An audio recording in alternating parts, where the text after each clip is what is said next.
Bismillahirrahmanirrahim. Assalamualaikum warahmatullahi wabarakatuh. Kita ketemu lagi di mata kuliah Evidence Based Medicine atau pengobatan berbasis bukti. Pada pertemuan kali ini kita akan membahas tentang jenis dan level atau tingkatan dari bukti ilmiah.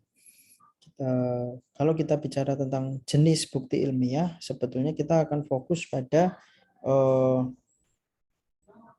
metode penelitian ya, metode penelitian yang khususnya berkaitan pada manusia ya atau penelitian klinis. Nah, kalau kita bicara penelitian klinis itu nanti kalau dari sisi metode ada penelitian yang eksperimental dan observasional. Ya, jadi kalau eksperimental itu nanti ada uji klinis ya fase 1 2 3, yang observasional itu biasanya uji klinis fase 4. Ya, pada pertemuan kali ini kita akan bahas selain jenis juga levelnya. Mana yang levelnya tinggi, mana yang levelnya rendah. Nah, tinggi rendahnya level atau ya level dari bukti ilmiah tersebut nanti akan mempengaruhi seberapa kuat kita seberapa kuat bukti ilmiah itu dapat kita gunakan ya sebagai referensi untuk mengambil keputusan klinis kepada pasien, ya kan? Jadi karena sekali lagi kalau kita bicara evidence based medicine atau pengobatan berbasis bukti itu tidak bisa dipindahkan atau tidak bisa mengabaikan 3 komponen ini. Ya, yang pertama adalah best available evidence. Ini akan kita pelajari dalam 1 semester ini. Khususnya dalam pertemuan kali ini adalah kita akan mengenal jenis bukti ilmiah dan juga levelnya. Nanti mana yang levelnya rendah sehingga kita juga harus hati-hati kalau menggunakan bukti ilmiah dengan metode penelitian seperti itu atau metode penelitian yang kuat sehingga nanti kita relatif lebih aman ya atau resikonya lebih kecil atau hasil yang kita peroleh, outcome yang diperoleh dari pemberian terapi misalnya berdasarkan bukti ilmiah tersebut relatif bisa sama gitu dengan studi yang dilakukan atau dengan bukti ilmiah yang digunakan tadi kalau itu levelnya tinggi gitu ya. Nah, sekali lagi evidence based medicine itu merupakan kombinasi dari 3 komponen. Yang pertama adalah best available evidence, yaitu bukti ilmiah yang terbaik. Kemudian yang kedua adalah clinical judgment. Clinical judgment ya dalam hal ini adalah professional judgment ya. Dalam hal ini kalau misalnya Anda nanti bekerja di bidang klinis, artinya di bidang klinis itu artinya Anda berinteraksi dengan pasien ya. Entah itu di rumah sakit, entah itu di puskesmas, entah itu di apotek, itu ada judgment klinis yang menjadi dasar untuk menentukan suatu terapi. Nah, tadi kalau evidence based medicine itu tidak melulu memikirkan bukti ilmiah. Pokoknya kita kalau orang Jawa bilang itu madep mantep ngikut bukti ilmiahnya. Tidak. Ya, kalau misalnya bukti ilmiahnya memang paling bagus, tapi kalau menurut kita ya sebagai klinisi ya, atau Anda misalnya nanti sebagai klinisi, menurut Anda bukti ilmiahnya itu tidak pas kalau di berdasarkan pengalaman Anda, berdasarkan judgement Anda itu enggak pas, ya tidak usah digunakan gitu. Tentunya keduanya itu saling melengkapi. Aspek yang ketiga adalah patient values, ya di mana keputusan klinis itu tidak hanya serta-merta keputusannya klinisi, tidak hanya keputusannya dokter, tidak hanya keputusannya apoteker, ya, tetapi pasien juga harus dilibatkan. Kenapa? Karena tanggung jawabnya harus dibagi gitu ya, shared decision making. Artinya kalau pasien berperan dalam menentukan terapi yang akan mereka jalani, minimal mereka akan memiliki keputusan itu ya. Berbeda kalau misalnya keputusan itu ditentukan oleh apoteker ataupun dokter yang menangani. Artinya dia ya menerima begitu saja. Tetapi kalau misalnya pasien itu ikut memikirkan, ya, artinya mereka juga ada pertimbangan. Oh, obat ini efek sampingnya misalnya dokternya menjelaskan atau apotekernya menjelaskan. Obat ini mempunyai efek samping seperti ini. Anda mau nggak nerima efek samping itu? Misalnya vampicin ya, obat-obat TB itu. Ya, itu mungkin salah satunya nanti efek sampingnya adalah urinnya menjadi merah gitu. Tapi dijelaskan bahwa urin merah itu tidak mempengaruhi apapun, misalnya seperti itu.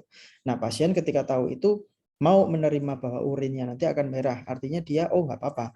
urin merah toh juga tidak mempengaruhi apapun. Ya, oleh karena itu dia nggak kaget akhirnya ketika mengikuti atau menjalani pengobatan jadinya dia tidak ada masalah dalam ya menjalani pengobatan itu tadi. Nah, sekali lagi evidence based medicine merupakan gabungan dari 3 komponen itu tadi, yaitu best available evidence, ya, kemudian yang di situ termasuk absolute benefit and harms, jadi harus memaksimalkan benefit over harms, ya. Kemudian time horizon of benefit itu benefitnya, jadi durasi sampai outcome terjadi itu berapa lama juga harus dipikirkan. Kemudian juga aspek yang kedua adalah clinical judgment, yaitu individualized risk profile, kemudian prognosis dan socio-personal konteks. Artinya klinisinya juga mempunyai pertimbangan berdasarkan individualized risk profile. Kemudian patient values, tadi pasiennya juga harus mempunyai kontribusi dalam memutuskan kebijakan atau keputusan terapi yang akan mereka jalani. Oke, nah ketika kita bicara jenis dan level of evidence, kita mengenal jenisnya dulu, ya. Jenisnya kalau penelitian yang berkaitan dengan manusia itu bisa dibagi seperti ini. Nah, di sini memang slide ini sering saya gunakan untuk menjelaskan tentang desain studi yang berkaitan dengan farmakoepidemiologi, ya, di mana desain studi yang berkaitan dengan pasien itu dibagi menjadi 2 secara garis besar. Yang pertama adalah studi observasional dan studi eksperimental. Bedanya di mana?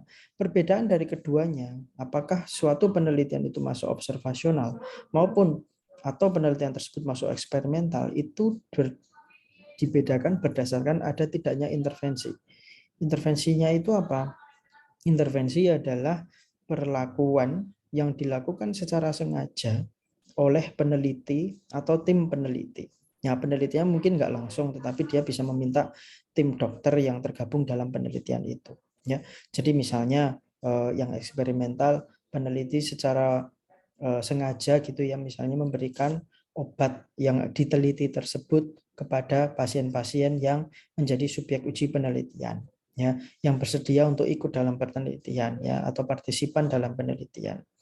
Ya, misalnya apa? Penelitian yang ingin menguji obat, misalnya obat kanker misalnya, ya. Obat kanker itu kan misalnya obat baru, ya, obat belum diedarkan. Otomatis dia tidak boleh dijual dan masih dalam ruang lingkup penelitian. Nah, si peneliti dia merekrut, ya, merekrut partisipan. Siapa? Ya pasien kanker. Kalau obat kanker itu harus pada pasien yang kanker. Nggak boleh orang sehat karena obat kanker kan sifatnya merusak sel-sel sehat juga gitu. Nah, ketika subjek atau partisipan itu dikumpulkan, peneliti akan dengan sengaja, ya, baik melakukan sendiri ataupun dibantu oleh tim peneliti, memberikan obat tersebut kepada partisipan. Ya, artinya dia sengaja, ya, dia sengaja diniatkan memberikan obat misalnya kemoterapi tersebut pada pasien kanker. Nah, itulah intervensi di situ. Ya, jadi dia dengan sengaja memberikan paparan, memberikan intervensi. Ya, berbeda dengan yang observasional.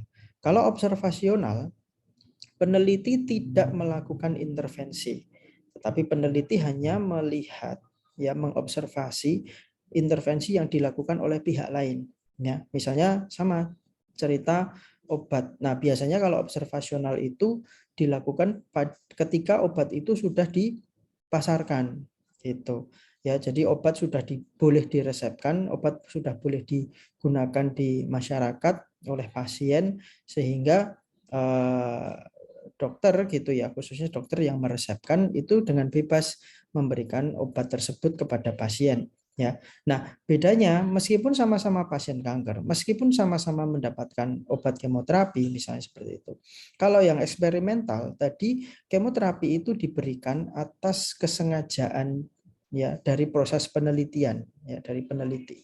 Tapi kalau observasional, kemoterapi tersebut atau obat kemoterapi tersebut diberikan bukan atas instruksi peneliti, bukan atas proses penelitian, tetapi itu adalah proses alami, proses natural, karena dia sakit, dia butuh kemoterapi, dia diberikanlah kemoterapi. Misalnya seperti itu. Nah, terus peneliti ngapain? Peneliti dia memotret, ya, pasien yang mendapatkan obat kemoterapi yang baru, berapa orang, kemudian outcome-nya seperti apa. kemudian yang dapat obat yang lama seperti apa, outcome-nya seperti apa, itu diobservasi. Ya, jadi peneliti tidak dengan sengaja memberikan obat atau kemoterapi kepada pasien kanker. Tetapi pasien kanker tadi kalau yang observasional mendapatkan obat karena memang dia butuh itu, dan diresepkan oleh dokter yang mana dokter itu tidak disuruh atau tidak terlibat dalam penelitian. Ya, jadi terjadi secara natural atau alami. Ya, kalau eksperimental tadi memang disengaja obat kemoterapinya diberikan oleh peneliti. Nah, untuk penelitian yang observasional bisa dibagi menjadi dua. Ketika penelitian tersebut tujuannya untuk melihat adanya hubungan sebab akibat, cause and effect relationship. Jadi kalau ingin mengukur seberapa kuat hubungannya, maka disebut penelitian yang observasional yang analitik. Ya, nanti di situ ada perhitungan menganalisis seberapa kuat hubungan sebab akibatnya. Tapi kalau misalnya dalam penelitian observasional itu tidak menghitung seberapa besar hubungan sebab akibatnya, maka penelitian tersebut termasuk dalam penelitian yang observasional deskriptif. Ya, jadi seperti itu. Oke, jadi apa namanya? Kalau misalnya penelitian observasional analitik sama, tidak, keduanya sama ya, deskriptif maupun analitik itu tidak memberikan intervensi tetapi mengobservasi apa yang terjadi, ya kondisi alami yang terjadi. Kemudian kalau hanya dideskripsikan, makanya menceritakan, misalnya ini yang case report ya, misalnya ada penelitian ya, atau bukan penelitian, ada suatu efek pasien ya yang mengalami efek samping dari suatu obat. Nah, kemudian kejadian efek samping suatu obat tersebut digambarkan, dideskripsikan, diceritakan dan dipublikasikan di jurnal ilmiah, maka cerita tadi ya disebut case report, termasuk dalam penelitian observasional yang deskriptif, karena dia tidak melihat seberapa kuat sih hubungan pemberian obat tadi, misalnya kortikosteroid, terhadap malah terjadinya alergi gitu. Ya, pasien mengalami hipersensitivitas terhadap obat steroidnya tadi. Nah, itulah contoh yang penelitian yang observasional deskriptif, di mana peneliti itu tidak melakukan intervensi, tapi dia hanya melaporkan, menggambarkan, mengobservasi kejadian, ya, yaitu tadi hipersensitivitas tadi, ya, seperti itu. Itu kalau kasusnya satu disebut case report.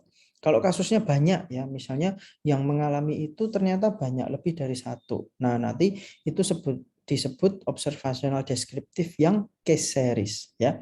Jadi kalau misalnya kasusnya satu itu case report yang menggambarkan satu kasus, kalau yang case series itu kalau kasusnya banyak. Ya. Nah, kalau analitik ya di mana keduanya tadi yang baik case report maupun case series itu tidak menghitung seberapa kuat sih hubungan antara pemberian obat dengan alergi, ya berapa persen yang mengalami alergi dan seterusnya, tidak. Tapi dia hanya melaporkan kasus yang terjadi saja.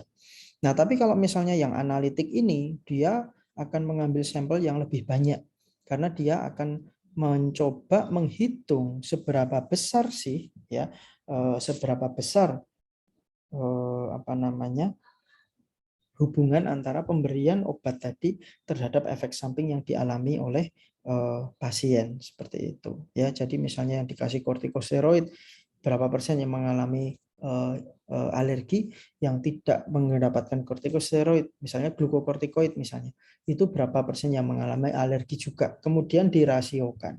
Jadi nanti diperoleh apa namanya diperoleh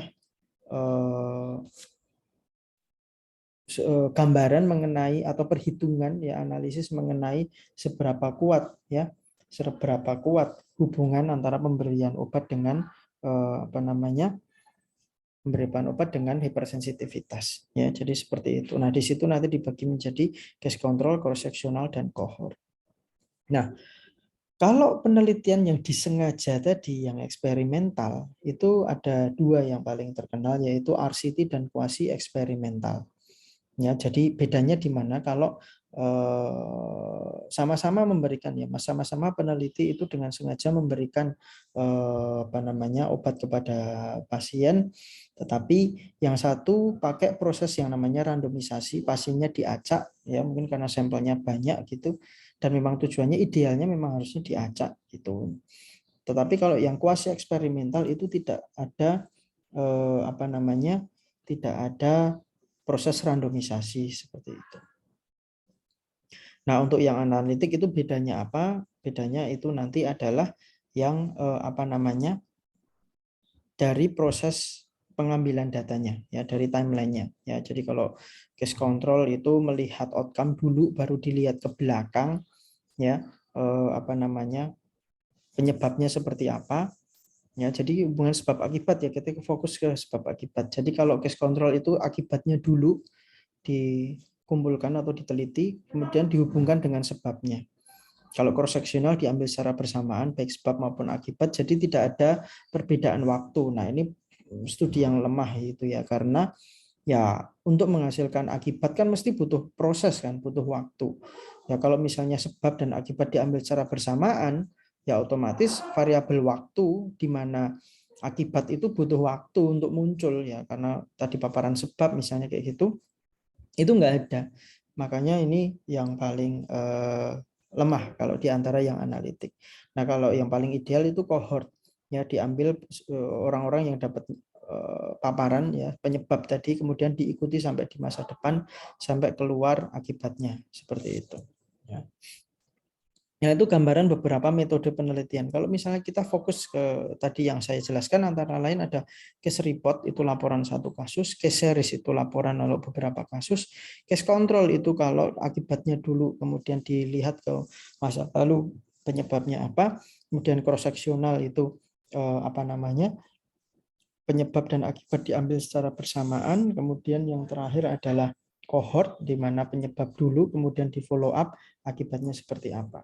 Nah, untuk yang eksperimental di mana peneliti secara sengaja melakukan intervensi itu dibagi menjadi dua, yang RCT dan kuasi eksperimental. Bedanya tadi ada proses pengacaan.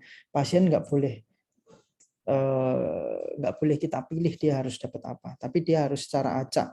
Meskipun kita memberikan secara sengaja, tapi dia dapat obat yang mana itu harus diacak ya, nggak boleh lihat pasiennya terus dapat obat ini misalnya kayak gitu, itu nggak boleh ya, jadi harus diacak.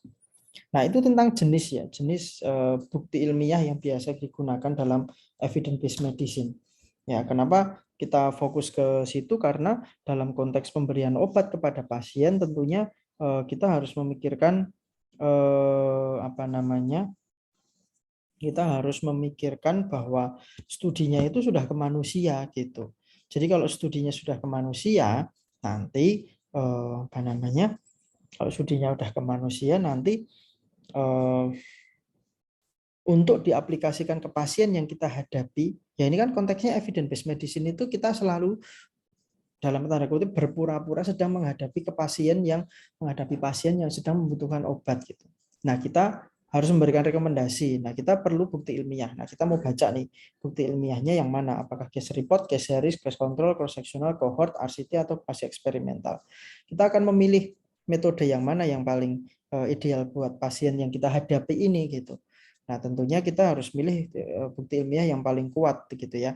Tapi sebetulnya tidak ada bukti ilmiah yang paling kuat sih, tetapi yang ada adalah bukti ilmiah ini saling melengkapi ya. Misalnya di RCT itu punya kelemahan, punya kelebihan tadi. Kelebihannya ya paling gold standar ya. Kalau milih terapi memang pilihannya paling bagus RCT. Tapi untuk efek samping jangka panjang ya, efek samping atau efek tambahan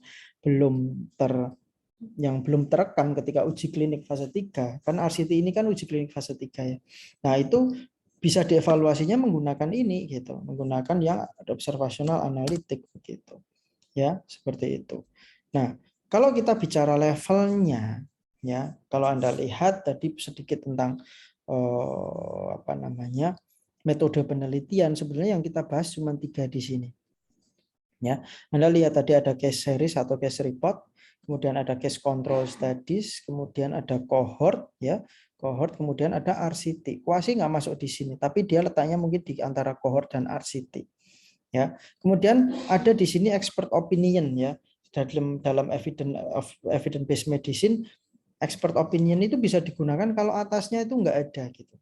Ya, kalau misalnya berdasarkan pengalaman Anda biasa menggunakan obat-obat tertentu kepada pasien dan pasien is okay gitu, ya itu bisa digunakan. Kalau memang bukti ilmiahnya belum tersedia atau tidak tersedia. Tapi kalau sudah ada studinya, harusnya Anda menggunakan bukti ilmiah yang lebih kuat karena semakin ke atas bukti ilmiahnya itu semakin kuat. Ya, semakin ke atas semakin mengecil. Kenapa? Karena jumlahnya semakin sedikit. Ya, seperti itu. Kalau semakin ke bawah, bukti ilmiahnya semakin banyak, tetapi apa? Levelnya semakin rendah karena dia di bawah. Maksudnya di bawah itu apa? Ya, untuk pertanggungjawabannya, untuk resikonya relatif tinggi. Ya, kalau ke atas, semakin ke atas resikonya semakin rendah. Kenapa? Di situ sudah informasi atau bukti ilmiahnya sudah relatif kuat gitu. Ya, jadi ini dari penelitian individual ya, informasi yang unfiltered, jadi belum difilter. Kalau atasnya lagi ini sudah critically appraisal individual articles, misalnya seperti itu. Ya, jadi misalnya sebetulnya ini studi-studi yang di bawah ini, tapi sudah di critically appraised. Artinya apa? Sudah dikritisi, sudah dievaluasi. Ya, jadi kalau misalnya ada studi, Anda menggunakan langsung studi seperti ini boleh, cuman Anda harus menilai sendiri kira-kira kualitas studinya ini bagus apa enggak. Kira-kira penelitiannya itu valid apa enggak gitu ya. Tapi kalau sudah yang di atas ini sudah ada orang lain yang menilai itu. Jadi Anda tinggal gunakan. Ya. Kemudian ada juga atasnya lagi evidence synthesis and guideline. Ya, jadi kalau Anda menggunakan guideline untuk memberikan obat kepada seseorang itu jauh lebih baik ya daripada studi sporadis yang tersebar di internet atau di jurnal. Ya, karena apa? Kalau sudah dalam bentuk guideline, artinya itu sudah digabung antara studi-studi yang individu tadi dengan expert opinion. Ya, jadi sudah digabung. Nah, paling atas itu adalah systematic reviews ya. Systematic review itu kalau semua informasinya ini digabung jadi satu, direview, dikombinasikan menjadi suatu kesimpulan yang lebih besar gitu. Ya, kesimpulan umum gitu ya. Jadi gabungan-gabungan dari studi-studi tadi digabung jadi satu terus menjadi kesimpulan yang umum seperti itu ya. Ini levelnya ya, dari tadi sudah tentang jenisnya, yang kedua yaitu tentang levelnya seperti itu. Oke. Kemudian ya yang selanjutnya mana bukti ilmiah yang terbaik. Nah, rujukannya banyak gitu ya. Misalnya ini ada yang di sebelah kiri ini level of evidence-nya. Level 1 tentunya yang paling bagus ya. Ya, kalau menurut Canadian Task Force tahun 1979 dan David J. Sackett ini nama orang gitu ya. Masing-masing punya kelebihan kekurangannya.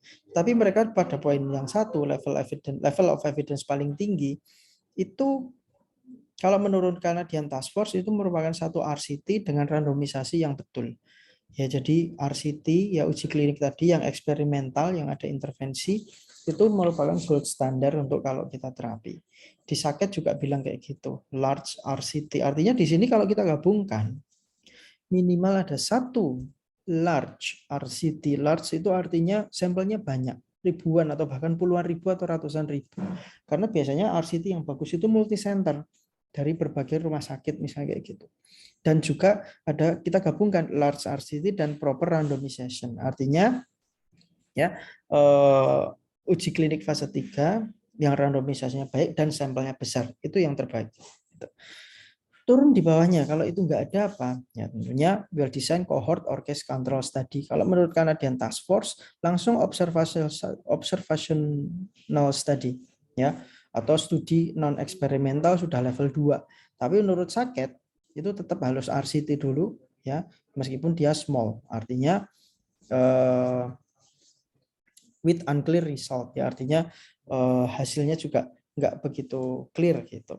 Ya hasilnya masih fake gitu, masih membingungkan gitu. Nah, itu mungkin bisa dijadikan rujukan masih di level 2 kalau menurut Sackett. Ya.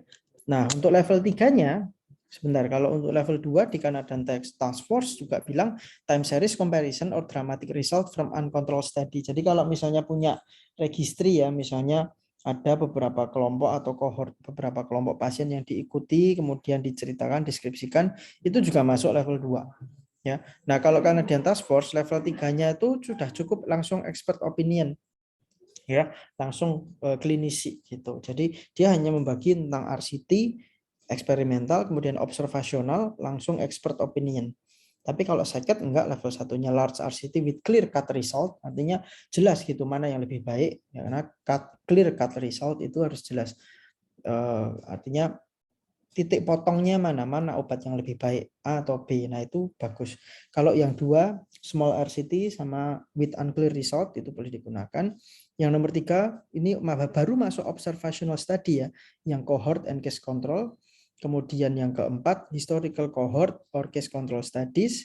Yang terakhir, yang observational, yang deskriptif tadi, yang case series atau studies with no control. Jadi hanya menggambarkan saja kejadiannya seperti apa begitu. Nah, itu tadi kan untuk terapi ya. Tapi kalau untuk level of evidence of prognostik itu kalau kita mencari referensi tentang pasien kalau sudah sakit misalnya hipertensi, prognosisnya apa? Dia nanti akan menjadi sakit atau berisiko sakit serangan jantungnya misalnya berapa kali. Nah, itu kalau ini berdasarkan American Society of Plastic Surgeon gitu ya. Nah, ya perkumpulan bedah plastik Amerika gitu ya. Atau himpunan ya, kalau di Indonesia kan himpunannya. Nah, level 1 itu high quality prospective cohort study. Nah, kalau prognostik kita kan nggak boleh ya memberikan obat, tapi tujuannya untuk melihat progresivitas penyakit. Ya, kalau memberikan obat kan tujuannya adalah untuk melihat kesembuhan, makanya tadi eksperimental idealnya. Tapi kalau ini untuk prognostik itu ya pakai langsung observasional, ya tidak ada eksperimen kita untuk melihat prognosis, nggak boleh, tidak etis. Karena masa kita menunggu pasien agar mengalami kesialan atau keparahan, kan nggak boleh. Karena prognosis ini kan luaran yang jeleknya ya, atau perkembangan penyakit yang jeleknya seperti apa. Level 2-nya adalah lesser quality prospective cohort. Jadi masih cohort tapi prospektif ya, diikuti dari sekarang ke masa depan. Ya, studinya itu diikuti prosesnya seperti itu, mulai dari paparan sampai luaran. Ya, diikuti terus dari awal sampai akhir, dari paparan sampai luaran diikuti. Ya, with adequate power itu nomor 1, or systematic review of the studies. Ya, jadi kalau beberapa gabungan high quality prospective cohort itu merupakan level 1. Nah, yang level 2 apa? Lesser, ya less, kurang ya. Kualitasnya kurang. Prospektif cohort tapi kualitasnya kurang. Sama, prospektif itu kan ngikuti dari sekarang, dari paparan, dari sebab ya, sampai luaran sampai akibatnya itu muncul. Itu prospektif. Ya, cohort. Jadi nah kualitasnya lebih rendah. Misalnya atau retrospektif cohort study. Ya sebetulnya cohort juga diikuti dari paparan sampai luaran tapi itu sudah terjadi di masa lalu. Ya. Paparannya sudah terjadi di masa lalu, outcome-nya juga sudah terjadi di masa lalu. Artinya kita mengambil data secara retrospektif tapi ngumpulinnya tetap dari paparan ke luaran gitu ya. Kemudian untreated control from an RCT itu juga bisa. Jadi gini, kalau RCT itu kan biasanya dikasih obat A dan B, tetapi kadang ada yang tidak, dia sudah masuk data diperiksa, sudah masuk dalam subjek penelitian, tapi dia nggak selesai gitu, nggak selesai. Artinya dia sebagai subjek penelitian ya partisipan, tetapi dia nggak selesai, itu bisa dinilai bahwa oh kalau dia nggak diterapi, ada datanya kan, di follow up seperti itu ya. Nah, jadi itu untreated control from an RCT, jadi itu jadi kelihatan luarannya seperti apa gitu. Jadi seperti itu ya, atau dan juga or systematic review of the study. Jadi kalau ini digabungkan itu tetap level 2. Nah, kemudian level 3-nya adalah case control ya. Case control itu kebalikannya, jadi dari cohort. Kalau cohort tadi dari sebab dulu sampai akibat itu diikuti, tapi kalau case control akibat dulu kemudian dilihat ke belakang sebabnya apa, seberapa besar sebabnya mereka miliki gitu. Kemudian case series yang kelima, kalau case series tadi kan beberapa kasus yang sama dideskripsikan ya. Yang kelima kemudian expert opinion ya, pendapat ahli seperti itu. Kemudian kalau terapeutik, nah kalau terapeutik sama seperti yang pertama tadi ya, kalau 1A itu systematic review of RCT, ya systematic review dengan homogenitas, jadi RCT-nya itu hasilnya seragam gitu. Ya, hasilnya homogen, kemudian digabung, yaitu level 1A. 1B individual RCT, kemudian 1C-nya all or non study. Kemudian kalau level 2 itu observational study tapi gabungan systematic review dari cohort study. Kemudian 2B cohort study tapi individual satu saja. 2C-nya itu outcome research, ya. Kita melihat luarannya saja gitu. Nomor 3 itu observational study, ya systematic review dari observational study yang lain, yaitu case control study. Kemudian 3B yang lain adalah individual case control study. Yang keempat itu case series, ya, and poor quality cohort or case control study. Jadi kalau cohort tapi case control tapi jelek metodenya, sampelnya dikit, variabel operasionalnya nggak jelas, ya, follow up-nya pendek, nah itu masuk ke 4. Kemudian kalau yang kelima adalah expert opinion without explicit critical appraisal or based on psychology based research or first principles. Artinya ya berdasarkan pengalaman gitu, ya. Jadi kalau misalnya yang paling tinggi itu gabungan dari RCT yang hasilnya homogen, yang paling rendah adalah pendapat dari ahli, dokter spesialis, ya, apoteker spesialis, apoteker, dokter dan lain sebagainya, itu paling bawah gitu, ya. Nah, ini referensi ini saya ambil dari Center for Evidence Based Medicine, ya, cepm.net. Nah, kemudian kalau berdasarkan practice recommendation, kalau grade-nya, jadi kalau misalnya tadi ada level 1A, B, C dan lain sebagainya, 1, 2, 3 A, B, C dan lain sebagainya, itu ini ada urutannya, ya. Jadi kalau grade A, ya, rekomendasinya kuat, ya. Misalnya dapat dari qualifying evidence-nya level 1 evidence or consistent finding from multiple studies of level 2, 3, 4. Jadi kalau level 1 tadi, ya, level 1 kan ada ABC tadi, ya, uji klinik itu rekomendasinya kita bisa ngikutin. Atau gabungan, ya, gabungan consistent finding dari multiple studies dari level 2, 3, 4. 2 tadi adalah cohort, 3 tadi case control, 4 tadi adalah case series, ya, untuk yang terapi. Ya, balik ke sini. 2 ini adalah cohort, 3 itu case series, case control, 4 itu case series. Nah, kalau itu digabungkan dan hasilnya tidak ada yang bertolak belakang, ya, tidak ada yang bertolak belakang, artinya hasilnya itu konsisten. Itu panduan klinisi atau kita sebagai praktisi gimana? Klinisi should follow a strong recommendation unless, ya, harus ngikutin aja. Kalau misalnya memang ini konsisten, kita ikutin aja pasiennya. Dah, kalau kita nemu bukti ilmiahnya itu ternyata kuat termasuknya strong recommendation, kita dah ikut aja langsung, berarti pasien tak kasih obat ini gitu. Unless, ya, kecuali a clear and compelling rationale for an alternative approach is present. Ya, kecuali ada a clear and compelling rational for alternatif. Jadi kalau alternatif, pendekatan alternatif memang ada, yo, dan jelas gitu, ya, dan jelas memang tidak bisa mengikuti rekomendasinya ini, yo, nggak apa-apa gitu. Kalau grade-nya B, ya, berarti ya direkomendasikan lah gitu. Kalau tadi kan rekomendasinya kuat gitu. Kalau levelnya B artinya level 2, 3, 4 dan hasilnya konsisten, generally konsisten, ya. Kalau ini kan generally artinya ya secara umum, artinya masih ada nih studi yang memang enggak sama gitu. Yang lain bilang obat A lebih bagus, tapi ada 1 atau 2 studi yang bilang obat B-nya bagus gitu. Nah, itu generally konsisten, artinya dia sangat enggak konsisten gitu. Nah, itu gimana? Praktisi harus gimana? Praktisi harus generally clinician should follow, ya. Clinician boleh mengikuti, diharapkan mengikuti rekomendasi, but should remain alert, ya, harus waspada to new information and sensitive to patient preference, ya.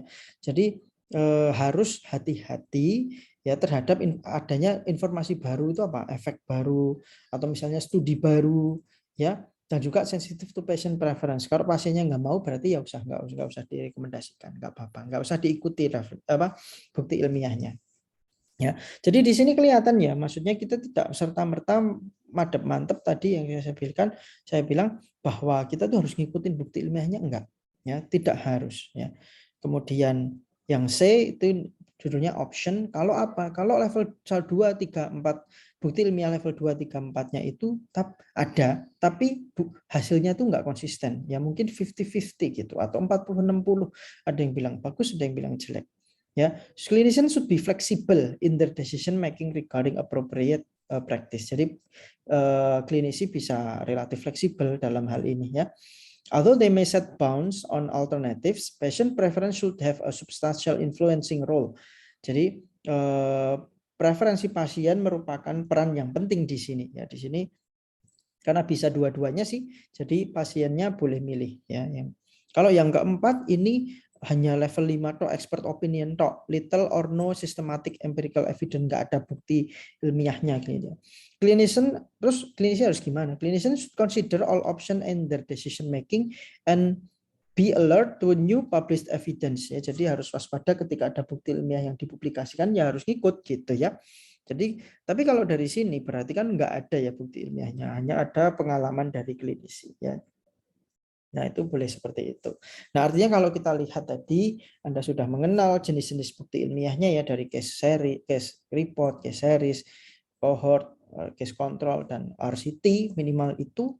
Nah, itu di sini cara memutuskannya seperti ini. Di situ juga tadi kita bahas tentang systematic review, yaitu penggabungan antara kesemuanya, yaitu di sini kita lihat bagaimana kita harus bersikap ketika mendapatkan berbagai macam bukti ilmiah dalam prakteknya kita nanti. Nah, mungkin itu untuk pertemuan hari ini ya, insya Allah cukup untuk membahas tentang jenis dan levelnya gitu ya, level bukti ilmiah. Semua bermanfaat. Mohon maaf jika ada kekurangan. Nanti kita lanjutkan diskusi di forum. Terima kasih. Assalamualaikum warahmatullahi wabarakatuh.